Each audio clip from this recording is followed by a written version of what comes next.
Nilikuwa nafundisha topic kuhusiana na Roho Mtakatifu, nikafundisha maana sahihi ya Roho Mtakatifu, lakini pia nikapiga hatua nikafundisha kuhusiana na kuisikia, kuibabanua, lakini kuitii sauti ya Roho Mtakatifu. Sasa kwenye hii sehemu nataka nifundishe kuhusiana na kauli tata ambazo zinahusiana na Roho Mtakatifu, ambazo mara zingine ama mara mingi hazieleweki, lakini nataka niweke mwangaza kwenye hizo kauli. Kauli ya kwanza ambayo ningependa nifundishe ni kauli ambayo iko kwenye Biblia, ambayo inaongelea kuhusiana na Roho Mtakatifu kuwa juu ya mtu. Roho Mtakatifu kuwa juu ya mtu. Bwana Yesu asifiwe sana. Hii inapatikana kwenye kitabu cha Luka Mtakatifu mlango wa 4 mstari wa 18. Maandiko yanasema, Roho wa Bwana yu juu yangu, kwa maana amenitia mafuta kuwatangazia maskini habari njema. Amenituma kuwatangazia walio vipofu kuona tena, amenituma kuwatangazia waliofungwa kufunguliwa kwao. Neno hapa ni Roho wa Mungu kuwa juu ya mtu. Yesu alipopewa Biblia ya wakati ule ili aisome, maneno ya kwanza ambayo alisoma kwenye kitabu cha Isaya. Akaanza kutaja mambo ambayo alikuwa ametabiriwa na nabii Isaya. Anasema, Roho wa Bwana yu juu yangu, kwa maana amenitia mafuta. Roho wa Bwana anaweza akawa juu ya mtu. Sasa maana ya Roho wa Bwana ama Roho Mtakatifu kuwa juu ya mtu ni nini? Roho wa mtu akiwa juu ya mtu inamaanisha kwamba amekuwa juu yako ili akutumie kwenye kazi fulani. Kumbuka kwamba sio kila kitu ambacho Mungu anakitumia kwamba amekikumbali, na sio kila mtu ambaye Mungu atamtumia kwamba amemkumbali. Mungu anachukua wana wa Israeli anawapeleka kwenye nchi ya Misri ili watawaliwe na Farao. Si eti kwamba anampenda Farao, kwamba amempea watu wake. Hapana. Kwa hivyo ndio anamaanisha kwamba sio kila kitu ambacho Mungu anakitumia na ambacho ameridhia kuwa nacho ama amekipenda ama ameridhia kwamba hiki kitu ni chake. Hapana.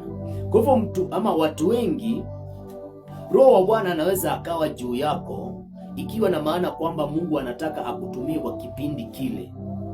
Ndio maana utashangaa kwamba katika Biblia kuna wakati Mungu alitumia punda akaongea.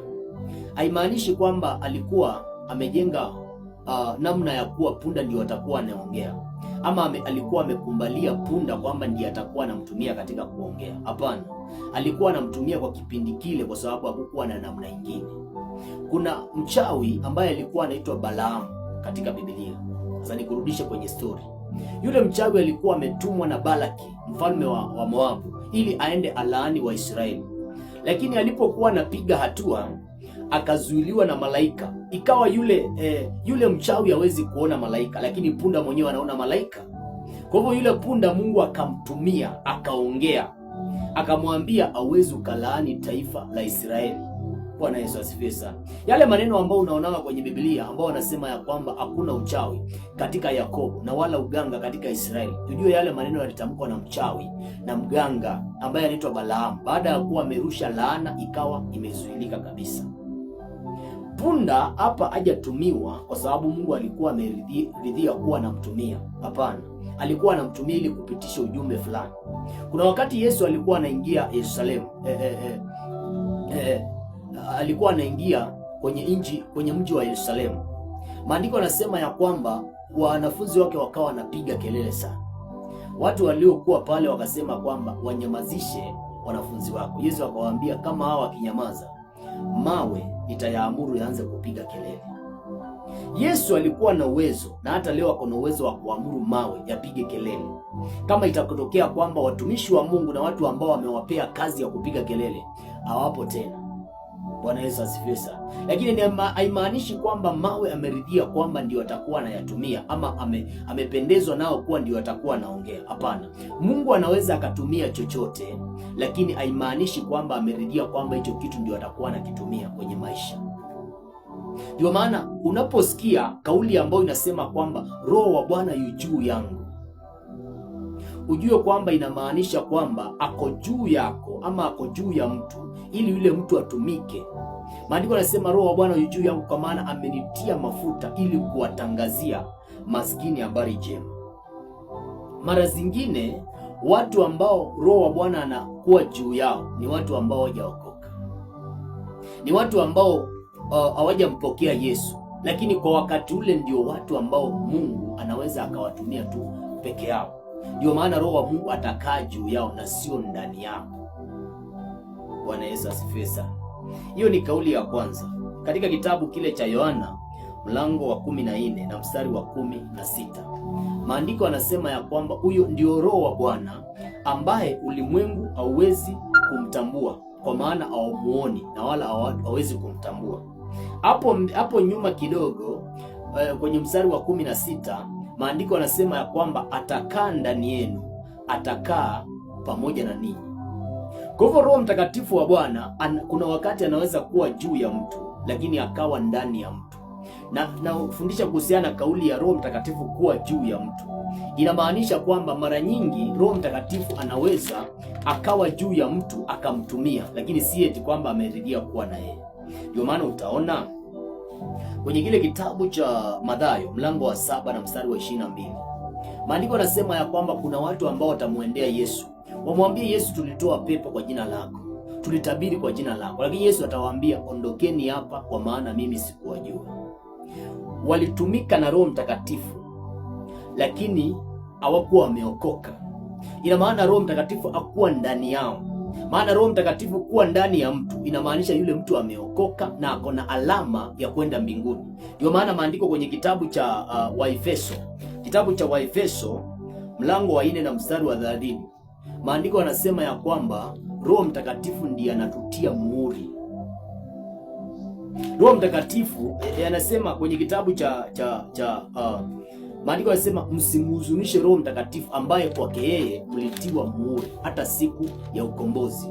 Kwa hivyo Roho Mtakatifu akiwa ndani ya mtu inamaanishanga kwamba yule mtu ameokoka, lakini Roho Mtakatifu akiwa yuko juu ya mtu inamaanisha kwamba amekuja ili amtumie yule mtu kwa kazi fulani, na imaanishi kwamba lazima yule mtu aende mbinguni.